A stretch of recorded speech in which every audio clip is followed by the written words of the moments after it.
Afternoon, everybody. This is Aaron from Weekends with the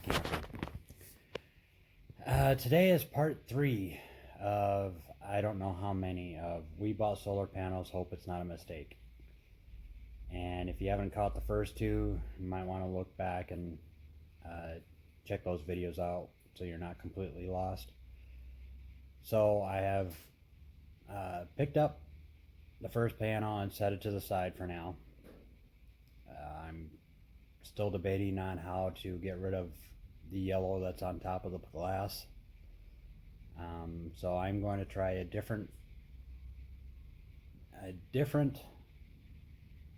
product on the second panel, and here's what I'm going to do.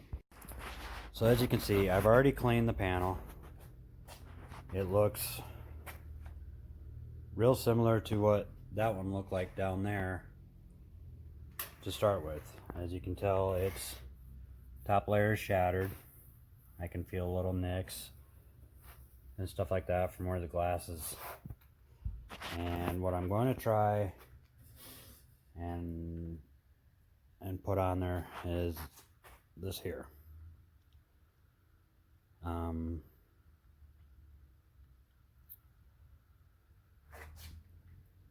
I think I'm going to throw a couple different coats on there. And like I said, I'm still looking for a charge controller.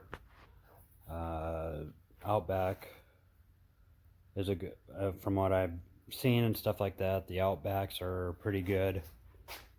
Debating between them and the Renogy. I would love somebody's input on what would be better. I know the Midnight series are quite expensive, you know, pushing $500–600. I believe those are rated up to almost 90 to 100 amps charging, and with me setting up a 12-volt system doesn't take long for me to get from these panels at 36 volts down to 12 and jump up and see, you know, 60, 70, 80 amps. In most cases it's going to be within 2 to 3 panels, and I'm going to be up over most of those limits. So I am looking for a good charger that's not going to break the bank. I don't want to spend $1,000. I really don't even want to spend $500, but I don't think I'm going to have much of a choice unless I up my voltage to a 24-volt system, which I'm really considering. Now maybe some of you that have panels or have solar systems, whether you have them on your RV or your off-grid sites, please let me know what you recommend, what you have used. I'd really love to get that hold of that information. You know, knowledge is power. If I have a bad charge controller or a cheap charge controller and it doesn't hold up but 2-3 months, I wasted money, and that's not good. And I'd rather spend a little more and have a quality one that's going to last me several years instead of one that's going to last me several months. But I will turn around and start sealing it up.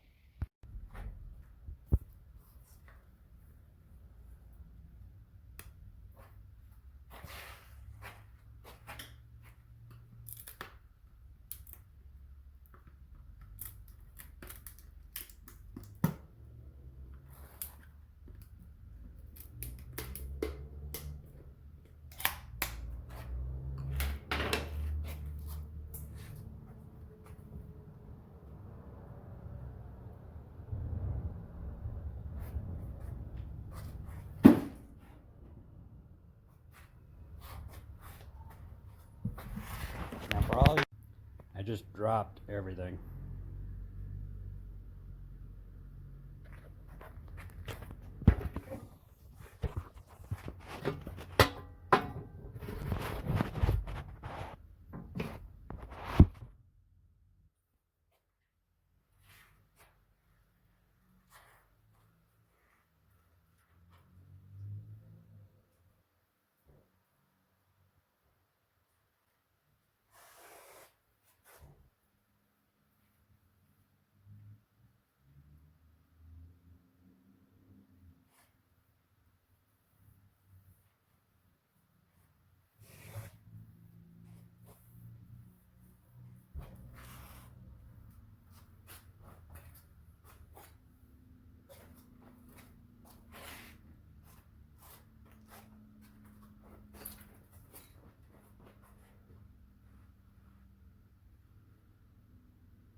here's what coat number 1 looks like. You can really see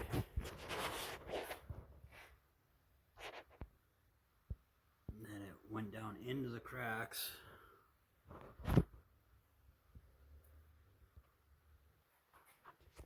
Hopefully that'll help seal it up.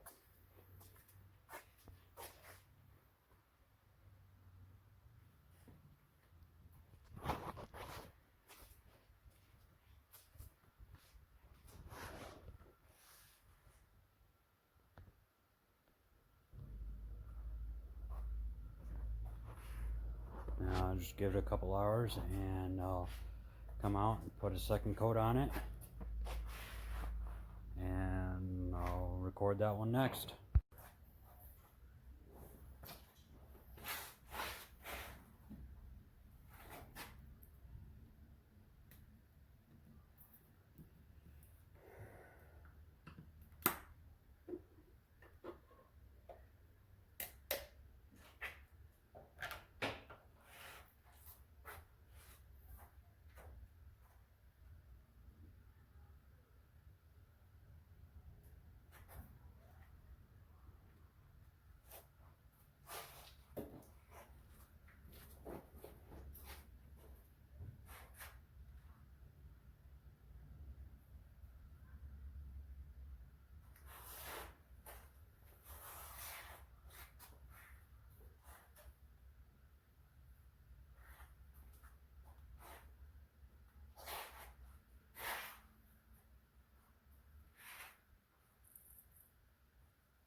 So now I got my second coat on, and I'm going to let it dry overnight.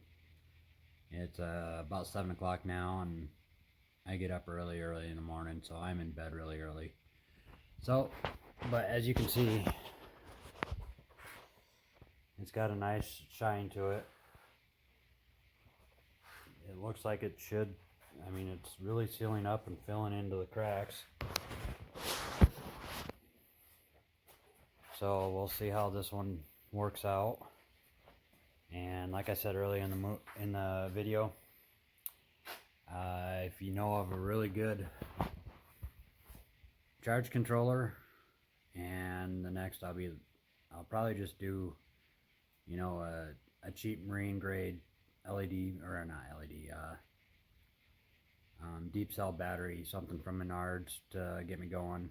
I'm still debating whether I'm going 12 or 24, and then I'm going to have to look into inverters, whether I go grid tie, which I may do a little bit of grid tie, and and then inverters to power the house to go off grid with it.